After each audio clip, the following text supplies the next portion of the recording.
अस्सलाम वालेकुम नाजरीन, प्रोग्राम दूसरा रुख में खुशामदीद। मैं हूं आपका मेज़बान नादिर गुरामानी। नाजरीन, लाहौर हाई कोर्ट के फैसले के बाद इंतखाबात में ताख़ीर के हवाले से कई खदशात जो हैं वो पैदा हो गए थे, लेकिन आज अहम डेवलपमेंट सामने आई जब चीफ इलेक्शन कमिश्नर ने सुप्रीम कोर्ट में चीफ जस्टिस से मुलाकात की और उस मुलाकात के बाद फौरी तौर पर अटार्नी जनरल को भी सुप्रीम कोर्ट ही बुला लिया गया। उसके बाद अब इस वक्त अगर हम बात करें तो सुप्रीम कोर्ट में इलेक्शन कमीशन ने जो लाहौर हाई कोर्ट का फैसला है, वो खबरें आ रही हैं कि इलेक्शन कमीशन ने वो फैसला चैलेंज कर दिया है। इलेक्शन कमीशन ने सुप्रीम कोर्ट में दरख्वास्त दायर कर दी है। इस हवाले से हम बात करेंगे। सीनियर कानूनदान फारूक नायक साहब हमारे साथ मौजूद हैं। नायक साहब, बहुत शुक्रिया सर, आपने टाइम निकाला। इस वक्त इलेक्शन कमीशन ने दरख्वास्त दायर कर दी है। ये जो मुख्तलिफ खदशात थे जिस पर आपकी पार्टी को भी दीगर जमातों को भी तहफ़्फ़ुज़ात थे, आप क्या समझते हैं कि सुप्रीम कोर्ट फौरी तौर पर क्या जो अहकामात हैं वो जारी कर सकता है? ये जो खदशात हैं और इब्हाम है कि इलेक्शन जो है डिले हो जाएगा, 8 फरवरी को नहीं होगा, इसलिए मैं बहुत अच्छा क्या कहते हैं कदम उठाया सुप्रीम कोर्ट ने कि फौरन आज रात को बेंच मीट कर रही है। और मैं उम्मीद करता हूं कि वो जो सिंगल जज का जो ऑर्डर है लाहौर हाई कोर्ट का, उसको सस्पेंड कर दिया जाएगा, ताकि अवाम के अंदर जो खुलबली मच गई है, एक परेशानी जो पैदा हो गई है, जो पॉलिटिकल पार्टीज में क्या कहते हैं परेशानी हो गई है, जो कि जमहूरियत पर एक समझता है बहुत बड़ा वार किया गया है, ये सब खत्म हो जाएगा अगर ये जो स्टे हुआ है, स्टे को सस्पेंड कर दिया जाए जो लाहौर हाई कोर्ट ने दिया। और जो भी DROs हैं और ROs हैं उनकी ट्रेनिंग बहाल हो जाए और वो अपना काम शुरू कर दें, ताकि बिल्कुल उनकी ट्रेनिंग कंप्लीट हो, ताकि वो शफाफ इलेक्शन करा सके इस मुल्क के अंदर। तो नायक साहब, अगर कल आज और कल का दिन है इलेक्शन कमीशन के पास के वो अगर कल तक इंतखाबी शेड्यूल जारी नहीं करते तो फिर क्या कानूनी तौर पर आप बताएंगे कि जो एक शेड्यूल की जो स्कीम होती है उसमें कोई फिर इंतखाबात की तारीख में कोई तब्दीली हो सकती है? अगर कल तक शेड्यूल जारी हो जाता है तो डेट वही रहेगी? देखिए, अगर आज ये सस्पेंड हो जाता है तो जो शेड्यूल आएगा इलेक्शन का, वो इलेक्शन कमीशन ऑफ पाकिस्तान कल इशू कर सकती है, क्योंकि DROs और ROs को अपॉइंट करना ये स्वाबदीद है इलेक्शन कमीशन ऑफ पाकिस्तान की इलेक्शन एक्ट के नीचे। एक जगह ये मसला स्टे खत्म हो जाएगा तो बिल्कुल इलेक्शन शेड्यूल भी आ सकता है। और अगर मुकदमा आगे चला तो मुकदमे को चलना चाहिए। मैं समझता हूँ PTI को इस मुकदमे को वापस ले लेना चाहिए, इस पिटीशन को वापस लेना चाहिए, ताकि अगर वो मुल्क के अंदर एक सुकून चाहते हैं, मुल्क के अंदर कानून का राइट चाहते हैं, तो ये इस तरह की पिटीशंस को ये कहते हैं फाइल नहीं किया जाना चाहिए। तो नायक साहब, ये जो एक मौकफ है लाहौर हाई कोर्ट में इलेक्शन कमीशन अपना तहरीक इंसाफ का, हमने देखा कि इलेक्शन कमीशन का उसके बाद मौकफ आया कि वो तो बिल्कुल तैयार हैं, लेकिन आप समझते हैं कि उसके बावजूद जो सिक्योरिटी की सूरत हाल का जिक्र किया जा रहा है या दीगर जो खदशात हैं, आप समझते हैं कि वो इस तरह के खदशात नहीं हैं कि इंतखाबात की तारीख में कोई तब्दीली हो? मैं समझता हूँ इस मुल्क के अंदर क्या कहते हैं पाकिस्तान जो सिक्योरिटी स्टेट है, ये हादसा होते रहते हैं, मगर इन वजूहात की वजह से इलेक्शन को डिले नहीं होना चाहिए। फौज की मदद लेनी चाहिए, लॉ इन्फोर्समेंट एजेंसीज या पुलिस की मदद लेनी चाहिए, और इलेक्शन बड़े आराम से हो सकते हैं। अगर एक दो अगर कोई ऐसी पोलिंग स्टेशंस हैं कि जहां पर खदशात हैं तो उनका एक आध दिन के बाद भी हो सकता है इलेक्शन, मगर इलेक्शन ओवरऑल पाकिस्तान के अंदर बिल्कुल नहीं रुकना चाहिए। तो मरहलावार इलेक्शन कुछ हसास पोलिंग्स पर सर आपकी नजर में ऑप्शन ये मौजूद होना चाहिए? बिल्कुल होना चाहिए, ताकि शफाफ इलेक्शन हो। और अगर कोई कानून को अपने हाथ में लेना चाहे तो लॉ इन्फोर्समेंट एजेंसीज उनको गिरफ्तार करें और कानून के नीचे उनका चालान करें। चलें, ठीक है नायक साहब, बहुत शुक्रिया सर। आपने कंवर दिलशाद साहब नाजरीन हमारे साथ मौजूद होंगे, हम उनसे भी राय जानने की कोशिश करेंगे। कंवर दिलशाद साहब, बहुत शुक्रिया सर, आपने टाइम निकाला। इस वक्त इलेक्शन कमीशन ने जो दरख्वास्त है वो दायर कर दी है सुप्रीम कोर्ट में। आप क्या देख रहे हैं जो आज पूरा दिन एक जो डेवलपमेंट सामने आती रही हैं, अब लाहौर हाई कोर्ट के फैसले के खिलाफ जो पिटीशन है, आपको क्या नजर आ रहा है सर आगे? इनकी बड़ी बात अच्छी की है फारूक नायक साहब ने, मैं उनकी सारी बात की तारीफ करता हूँ। हमारे दोस्त हैं, मोहतरम हैं, और पाकिस्तान के चेयरमैन भी सेनेट के रहे हैं, लॉ मिनिस्टर रहे हैं, इनकी बात में बहुत वजन है। सबसे बड़ी अहम बात तो ये है कि जनाब सुप्रीम कोर्ट ऑफ पाकिस्तान में अगर ये दरख्वास्त आज जमा हो जाती है, उसको स्टे उसी वक्त जो है वो चैम्बर में भी, chief justice of Pakistan chamber में भी लाहौर हाई कोर्ट के सिंगल बेंच के फैसले को कागज करार दे देते हैं, तो फिर इलेक्शन कमीशन पाकिस्तान कल जो है सैटरडे को अपना शेड्यूल जारी कर सकता है। फिर वो तमाम रिटर्निंग ऑफिसर बाहर हो जाएंगे, ट्रेनिंग भी शुरू हो जाएगी, और बाकी जो उन्होंने जो लार्जर बेंच रखा है वो लार्जर बेंच ये फैसला करेगा कि आइंदा इलेक्शन के लिए जुडिशरी के ऑफिसर लिए जा सकते हैं। अगर जुडिशरी के ऑफिसर दरमियान में आ जाते हैं तो कोई फर्क नहीं पड़ता, वो दरमियान में भी आ सकते हैं। और तो 22-23 दिसंबर को ही कागजात नामजदगी वसूल कर रहे हैं, टाइम काफी 1 हफ्ता है। हाँ। तो ये सारे मामला तो तय हो सकते हैं, लेकिन ये भी हो सकता है कि सुप्रीम कोर्ट पाकिस्तान ये महसूस करे कि जनाब चूंकि लार्जर बेंच बैठ गया है जिसकी सरबराही चीफ जस्टिस वो लाहौर हाई कोर्ट कर रहे हैं, तो हमें लाहौर हाई कोर्ट के लार्जर बेंच के फैसले का इंतजार करना चाहिए कि वो भी एक बहुत बड़ी अहम शख्सियत की सरबराही में हो रहा है, वो भी लाहौर हाई कोर्ट के चीफ जस्टिस है। लेकिन ऑनरेबल चीफ जस्टिस पाकिस्तान पसंद फरमाए तो सिंगल बेंच के फैसले को वो कालजम करार दे सकते हैं। अगर वो कालजम करार दे दे या मुअत्तल कर दे, कालजम करार ना दे मुअत्तल कर दे तो फिर इलेक्शन। ठीक है कमर दिलशाद साहब, हमारे साथ हमारे नुमाइंदे भी मौजूद हैं, इरफान सदोदी साहब जो सुप्रीम कोर्ट में मौजूद हैं, हम उनसे भी राय जानने की कोशिश करते हैं। इरफान साहब बताइएगा कि जो दरख्वास्त दायर की गई है, कुछ मालूम हो सका है कि इलेक्शन कमीशन की क्या प्ली है उस दरख्वास्त में? देखिए, सेक्रेटरी इलेक्शन कमीशन जब यहाँ पे पहुँचे थे तो हमने उनसे बात करने की कोशिश की, लेकिन उन्होंने कोई वाज़ेह जवाब नहीं दिया। इतना ही बताया कि वो अपील दायर करने जा रहे हैं और लाहौर हाई कोर्ट का जो फैसला है उसको चैलेंज करने जा रहे हैं। तो अभी कुछ ही देर पहले ये दरख्वास्त दायर कर दी गई है और उसमें बुनियादी तौर पर उन्होंने प्ली यही ली है कि जो लाहौर हाई कोर्ट का फैसला है जिसमें ROs और DROs की जो ट्रेनिंग जारी थी उसको रोकने का जो फैसला था सिंगल बेंच का, उसके खिलाफ इन्होंने यहाँ पर दरख्वास्त दायर की है। चूँकि उन्होंने ये समझा है कि इलेक्शन का जो अमल है वो मुतासर हो रहा है। 8 फरवरी को इलेक्शन होने हैं और आज 15 दिसंबर है और 15 दिसंबर ही कट ऑफ डेट है जब इलेक्शन शेड्यूल जारी होना है। तो जब ROs और DROs की ट्रेनिंग के ऊपर पाबंदी लगेगी तो इलेक्शन कमीशन के लिए मुमकिन नहीं होगा कि वो आगे चलें और स्मूथ फंक्शनिंग हो इलेक्शंस के हवाले से। तो यही तशवीश पाई जाती थी। कल इसके ऊपर बड़ा डिटेल गौर गौज़ किया इलेक्शन कमीशन ने और कल ही इन्होंने फैसला कर लिया था कि जो सुप्रीम कोर्ट है उससे रुजू करेंगे और उनको तहरीरी तौर पर भी आगाह करेंगे, ज़ुबानी तौर पर भी उनको सामने तहफ़्फ़ुज़ात रखेंगे। और डॉन न्यूज़ ने यह खबर ब्रेक भी की और आज ये साबित हुआ कि election commission chief election commissioner जो है वो पहले आए और उन्होंने मुलाकात की चीफ जस्टिस काजी फाइज़ ईसा से और आगाह किया। उन्होंने उन्हें बताया कि ये सारी सूरत हाल है और जिसके बाद इलेक्शन कमीशन ने एक मरतबा फिर मुशावरत करके ये फैसला किया कि इस फैसले को चैलेंज किया जाए, चूँकि इसके अलावा कोई और ऑप्शन बचा नहीं था आगे चलने के लिए। ये जो डेडलॉक था इसको क्रॉस करना ज़रूरी था। जी ठीक है इरफान साहब, ठीक है नाज़रीन, इरफान सदोदी साहब और कमर दिलशाद साहब और फारूक नायक साथ मौजूद थे। यहाँ पर हम एक शॉर्ट ब्रेक लेंगे और ब्रेक के बाद जो दीगर अहम इशूज़ हैं उन पर हम बात करते हैं।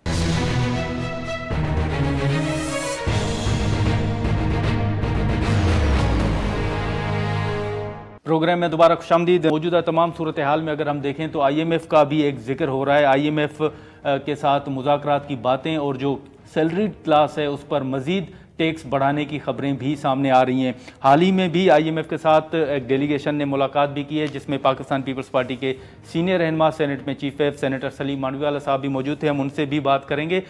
उसके बाद हमें सेनेटर हुमायूं मोहम्मद साहब और जावेद हाशमी साहब भी ज्वाइन करेंगे। तो हम सलीम मांडवीवाला साहब से शुरू करेंगे। सर बहुत शुक्रिया आपने टाइम। इस वक्त अगर IMF का जैसे मैंने शुरू में जिक्र किया कि अब ये बातें भी हो रही हैं, आज रिपोर्ट्स भी आपने देखी होंगी, आप बताइएगा कि उस मुलाकात में बताया जा रहा है कि आप भी मौजूद थे, तो हुकूमत की तरफ से और कौन कौन था और क्या जो है वो हतमी बातें हुई हैं? देखें, हुकूमत के साथ तो उनकी बातचीत चल रही है। ये मुलाकातें उन्होंने पॉलिटिकल पार्टीज के साथ की थी। ठीक है। इसमें PMLN भी है, PTI भी है, हम भी हैं, पीपल्स पार्टी भी है। ये मुलाकातें इसलिए हैं कि अब वो IMF का प्रोग्राम आ रहा है, अब एंड हो रहा है, तो उन्होंने जो स्टैंड बाय अपना SLA जो साइन किया है जी, जो करने जा रहे हैं, जिसके तहत हमें फर्दर अमाउंट रिलीज होगी पाकिस्तान को और इसके बाद ये लास्ट है, इसके बाद IMF का प्रोग्राम एंड हो जाएगा। तो इस पे वो पॉलिटिकल पार्टीज की कमिटमेंट चाह रहे थे क्योंकि ये इलेक्शन के बाद तक भी चलेगा। अच्छा। वो चाहते थे, जैसे उन्होंने स्टाफ लेवल एग्रीमेंट ये हो रहा है जो अभी, और इससे पहले SBA उन्होंने किया था, तो वो उस पे भी उन्होंने हमसे कमिटमेंट ली थी। तो वो बेसिकली ये चाह रहे हैं क्योंकि ये ट्रांजिशन फेज है, तो वो नहीं चाहते कि कोई ऐसी चीज हो कि कल पॉलिटिकल पार्टीज ये कहें कि जी ये तो हमने एग्री नहीं किया था और हम इस पे एग्री नहीं करते। तो बेसिकली ये बात थी और कोई, और जहां तक कुछ इंक्रीज करने की बात है, ऐसी कोई बात नहीं हुई।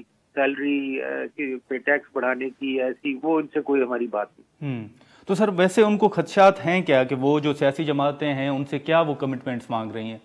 देखिए, वो खदशात ये है उनको कि ये केयर टेकर गवर्नमेंट है और जनरली IMF कभी भी केयर टेकर गवर्नमेंट और ऐसी गवर्नमेंट जो इलेक्टेड ना हो उससे डील नहीं करते। ठीक है। तो वो इसलिए कर रहे हैं because they want to ensure कि कल अगर सियासी जमातें आ जाती हैं तो वो इस अरेंजमेंट पे वो कमिटेड रहे। कोई भी किसी की भी गवर्नमेंट कल आ जाती है मार्च में या अप्रैल में जिसमें ये उनका प्रोसेस चल रहा है, तो उसमें वो चाह रहे थे कि वो कोई डिस्टर्बेंस ना आए। तो सर ये जो एक सैलरीड क्लास की बात हो रही थी कि उन पर टैक्स बढ़ेगा, आपने बता तो दिया कि ऐसी कोई बात नहीं हुई, लेकिन आप बता सकेंगे कि कोई ऐसी चीज़ें या कोई ऐसी शराइत हैं जो हुकूमत के लिए मुश्किल साबित हो सकती हैं? मेरा ख्याल है अब ऐसी कोई शराइत नहीं है। गवर्नमेंट उनसे हर चीज कंक्लूड कर चुकी है, सारी नेगोशिएशन उनसे हो चुकी हैं। अब ऐसी कोई शराइत नहीं है जो कोई हर्डल है। सिर्फ ये पॉलिटिकल पार्टीज के उनको कमिटमेंट चाहिए, बाकी सारी चीजें आर इन प्लेस। तो ये जो सलीम साहब ये जो एक बात हो रही थी पहले जब मुआहदा हुआ था तो उस वक्त का IMF ने कहा था कि 2 रिव्यू जो हैं वो निगरान हुकूमत के साथ होंगे और उसके बाद जो मुंतखब हुकूमत आएगी उसके साथ। तो अभी जो मुल्क की इस वक्त सूरत हाल है उस हवाले से कोई IMF की जानिब से कोई बातचीत हुई है? देखें, अब वो कह रहे हैं आगे का जो प्रोग्राम है वो तो ऑब्वियसली जो गवर्नमेंट होगी इन वही उनसे बातचीत करेगी। आगे प्रोग्राम भी चलना है, जो भी गवर्नमेंट आएगी उसने नया प्रोग्राम करना है। अच्छा। और उसके लिए भी IMF तैयार है, मगर वो चाहते हैं कि ये जो है पूरा आपका प्रोग्राम ये सही तरह कंक्लूड हो ताकि हमें कोई नए प्रोग्राम में जाने में। अच्छा सलीम साहब, तो मतलब ये जो इस वक्त प्रोग्राम है आप ये भी खबरें आ रही थी कि कोई नया प्रोग्राम लेने जाएगी हुकूमत, तो आप समझते हैं कि ये जो मौजूदा प्रोग्राम है इसी को ही कंटिन्यू किया जाएगा? नहीं, ये इसको कंटिन्यू की बात नहीं, ये वैसे ही अप्रैल जी। तो वो उनका कहना ये है कि जो भी आपकी नई गवर्नमेंट आएगी वो फिर हमसे नया ये प्रोग्राम कंटिन्यू नहीं कर सकता, चाहे ये गवर्नमेंट रहे आगे चले या नई गवर्नमेंट आए। ठीक है, न्यू प्रोग्राम। और आने वाली हुकूमत को आप समझते हैं कि IMF की तरफ दोबारा जाना पड़ेगा? हाँ, वो फिलहाल क्योंकि हमारी ऐसी पोजीशन नहीं है कि हम IMF के प्रोग्राम से फौरी निकल सकें। तो सर माजी में आपने देखा होगा सलीम साहब के IMF को इंतखाबात के हवाले से भी तहफ़्फ़ुज़ात तो थे, लेकिन अब क्या जब आपकी मुलाकात हुई तो उसमें कोई इस तरह की बातें हुई कि इलेक्शन होने जा रहे हैं या नहीं होने जा रहे, या अगर नहीं होंगे तो IMF का प्रोग्राम मुतासिर हो सकता है? नहीं, देखिए IMF का प्रोग्राम तो मुतासिर नहीं होगा, यही मैं आपको समझा रहा हूँ जी। अप्रैल तक इस प्रोग्राम में चलना है और अप्रैल तक अगर इलेक्शन नहीं हुए तो नया प्रोग्राम में मसाइल आ सकते हैं। अच्छा, अगर तक नई गवर्नमेंट आ गई तो फिर तो कोई मसाइल है नहीं, वो नई गवर्नमेंट आके उनसे बातचीत करेगी और आगे चलेगी। मगर मसला है कि नया प्रोग्राम वो कह रहे हैं कि हम जो भी नई गवर्नमेंट होगी इन प्लेस हम करेंगे। अच्छा, तो अभी भी IMF जैसे सर हमने जिक्र किया कि 2 रिव्यू समझे कि हम ये कह सकते हैं कि जो 2 रिव्यू IMF ने निगरान हुकूमत के साथ करने थे वो मुकम्मल हो चुके हैं। अब आने वाला जो होगा अप्रैल में जैसे आपने जिक्र किया वो फिर मुंतखब हुकूमत ही करेगी, वो फिर नया प्रोग्राम होगा, वो ये प्रोग्राम खत्म हो जाए।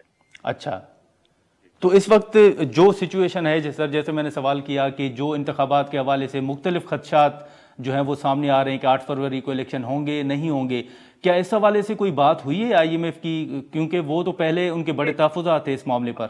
इस पे उन्होंने सिर्फ ये कहा कि अगर इंतखाबात नहीं होंगे, जो कि वो एक्सपेक्ट नहीं करते, वो एक्सपेक्ट करते हैं कि इंतखाबात होंगे। ठीक है, तो कह रहे हैं ये स्पेकुलेशन है और अगर नहीं होते हैं तो ये उस वक्त हम फिर सिचुएशन देखेंगे।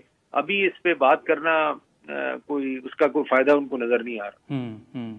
तो सलीम साहब, इस वक्त वैसे जो एक मुआशी सूरत हाल आपके सामने है, आप क्या चैलेंजेस देख रहे हैं इस हुकूमत के लिए खास तौर पर? देखिए, चैलेंजेस तो यही है ना कि हमारी जो पेमेंट्स हैं, हमारी जो फिस्कल डेफिसिट है, ट्रेड बैलेंस का इशू है, ये सारे तो पिछली गवर्नमेंट को भी थे, इस गवर्नमेंट को भी हैं। और ये गवर्नमेंट एक्सपेक्ट कर रही थी कि कुछ रेवेन्यूज आएंगे, मिडल ईस्ट से कोई रेवेन्यूज आएंगे, कोई इन्वेस्टमेंट्स आएंगी, कोई दूसरी चीजें आएंगी, तो उससे चीजें शायद इनके लिए बेहतर हो सकती हैं अगर वो टाइमली आ जाएं। अगर वो नहीं आएंगे तो ये भी इसी डिफिकल्टी में रहेंगे जैसे पिछली गवर्नमेंट थी। तो सर, आपकी कमेटी में एक मामला भी आया था जो डॉलर की स्मगलिंग के हवाले से था। आप समझते हैं कि उस पर जो हुकूमत की एक स्ट्रेटजी थी कि कंट्रोल किया जाएगा, तो वो कंट्रोल हो सका है आपकी नज़र में? देखिए, काफी हद तक तो हुआ है। डॉलर देखें अभी ऊपर नीचे उसमें डिफरेंसेस आना काफी बंद हो गया है और काफी स्टेबिलिटी आ गई है डॉलर में, और वो शुरू से एडमिनिस्ट्रेटिव इश्यूज थे। ठीक है सलीम साहब, बहुत शुक्रिया। नाजरीन, यहाँ पर एक शॉर्ट ब्रेक लेते हैं और ब्रेक के बाद सेनेटर हुमायूं मोहम्मद हमारे साथ होंगे।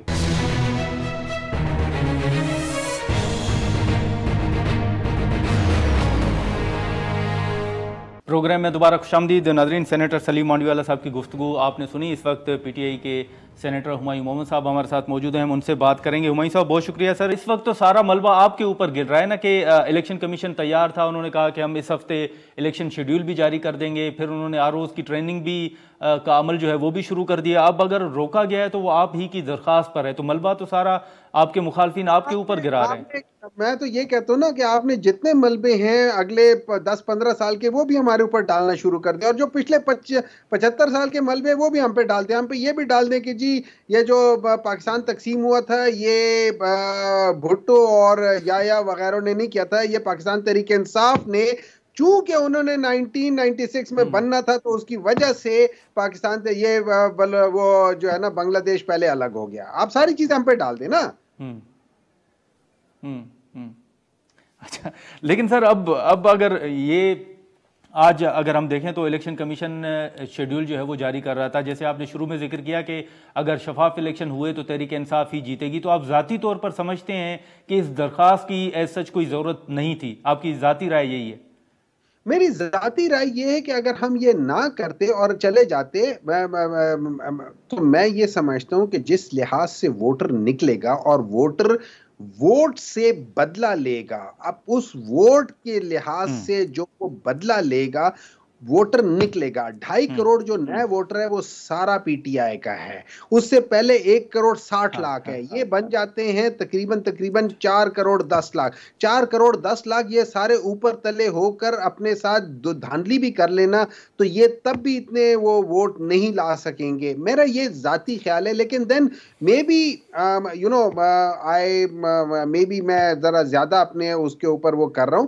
लेकिन हैविंग सेड दैट थिंग, देखिए बात ये हो जाती है जो असल एसेंस है, अगर हम उस एसेंस के ऊपर जाएं, वो एसेंस ये है कि इंतजामिया जिस तरीके से पीटीआई को ट्रीट कर रही है वो इंतजामिया इलेक्शन फ्री एंड फेयर नहीं करा सकती, ना उनकी कैपेसिटी है, ना उनका विल है, ना वो करना चाहते हैं। तो उस बेसिस के लिहाज से मैं ये समझता हूं। लेकिन हुमायूं साहब जी, हाँ मैं माजरत आपकी बात काट रहा हूं हुमायूं साहब साहब को यहाँ पर अगर हुमायूं साहब अगर एक मुख्तसर सवाल कर दूं कि अब कौमी असम्बली तो मौजूद नहीं है लेकिन सेनेट मौजूद है, ये भी तनकीद हो रही है कि तहरीक इंसाफ जिन खदशात तहफ़्फ़ुज़ात का इज़हार कर रही है तो उनके पास एक प्लेटफॉर्म सेनेट का मौजूद तो है कि वो रिक्विजिशन जमा करा के सेनेट का इजलास जो है वो बुला सकती है। तो आप समझते हैं कि वाकई ये ऑप्शन आपके पास मौजूद है लेकिन वो इस्तेमाल नहीं किया जा रहा? देखिए इस तरह यह है कि सेनेट के रिक्विजिशन के लिए ना आपको जो मिनिमम चाहिए होते हैं उस लिहाज से पाकिस्तान तहरीक इंसाफ के पास इस वक्त उतने लोग नहीं हैं, कुछ अंदर है कुछ गायब है। तो हम बहैसियत Pakistan Tehreek Insaf we do not have the minimum recommend जो नंबर्स है ना जो 26 होते हैं वो नहीं है। कोई और पार्टी अगर आ जाती है तो हम रिक्विजिशन जरूर करा सकते हैं। हमने ऑलरेडी रिक्विजिशन उसके लिए कराई है कि ये जो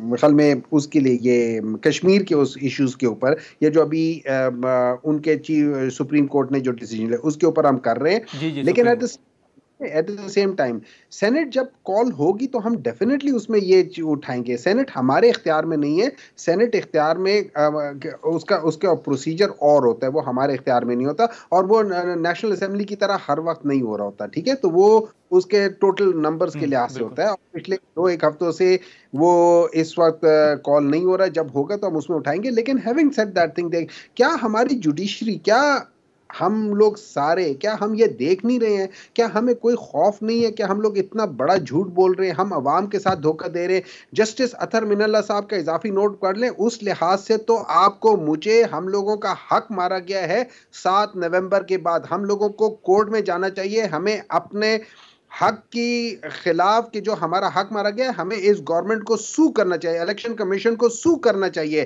कि इन्होंने हमारा हक मारा हुआ है। 7 नवंबर ऑनवर्ड्स हर एक दिन अनकॉन्स्टिट्यूशनल दिन है पाकिस्तान का।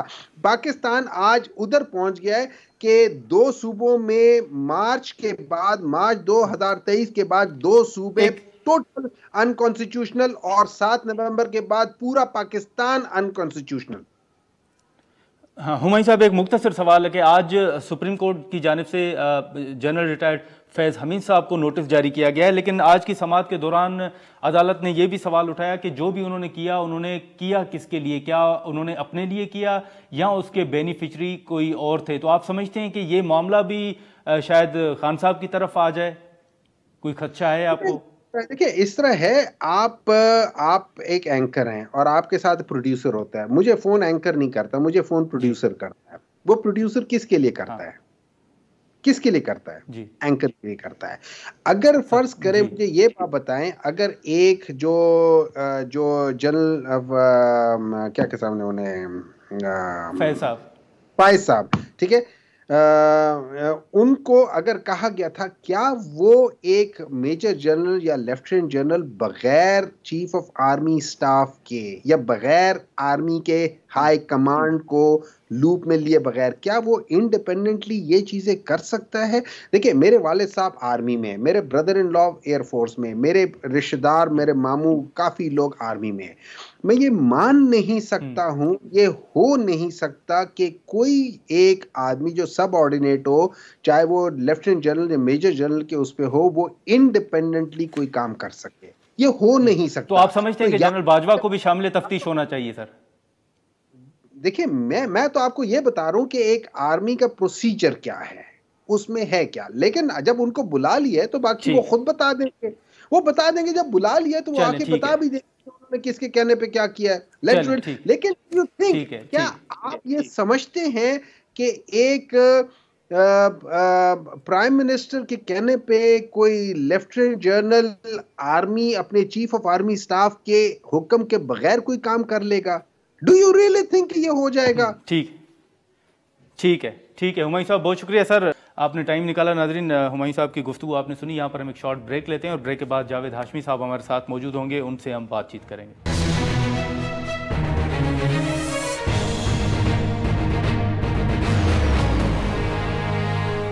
प्रोग्राम में दोबारा खुशामदीद। नाजरीन, सेनेटर सलीम मांडवीवाला और सेनेटर हुमायूं मोहम्मद की गुफ्तगू आपने सुनी। इस वक्त सीनियर सियासतदान जावेद हाशमी साहब हमारे साथ मौजूद हैं, हम उनसे बात करेंगे। जावेद हाशमी साहब, बहुत शुक्रिया सर। हाशमी साहब, मियाँ साहब तो बड़ा कॉन्फिडेंट नज़र आ रहे हैं, वो तो कह रहे हैं कि इलेक्शन होंगे भी, नून लीग कह रही है कि चौथी मरतबा वज़ीर आज़म भी वो होंगे। सर, उनको तो नज़र आ रहा है कि 8 फरवरी को होंगे इलेक्शन। नहीं, वज़ीर आज़म तो कौन बनेगा? काकड़ है तो कोई उसका भाई बाकड़ होगा, इनमें से किसी ने नहीं बनना। बेटे, मुझसे आप कहलवा देते हैं और वो कहते हैं जी ये मियाँ नवाज शरीफ को वज़ीर आज़म नहीं देखना चाहता। मैं तो उनको 8 बार भी बन जाएं, मुझे क्या फ़र्क पड़ता है? हालात नहीं उनको बना रहे, हालात और वाक़यात।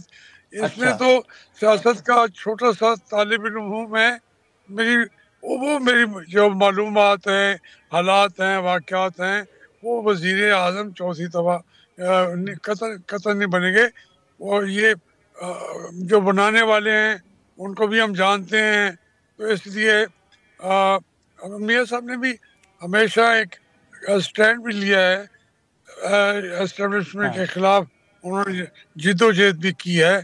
तो इस तरीके के आदमी चाहिए भी नहीं उनको।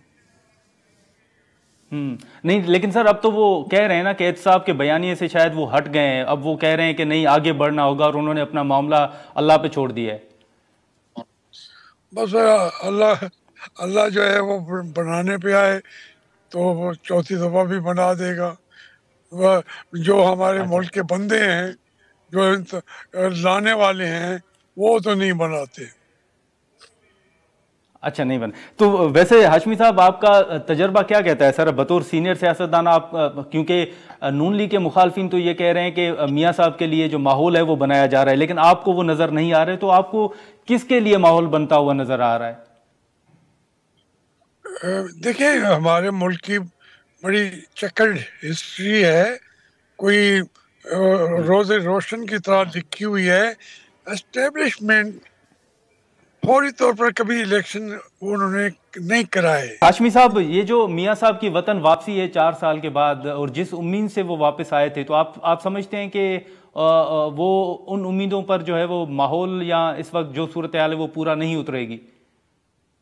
नहीं, मैं आपसे अर्ज कर रहा हूँ, देखें, इलेक्शन से एक सूरत में हो सकते हैं कि ये सारी जमातें पहले मुतालबा करें कि इमरान खान को रिहा कर दो।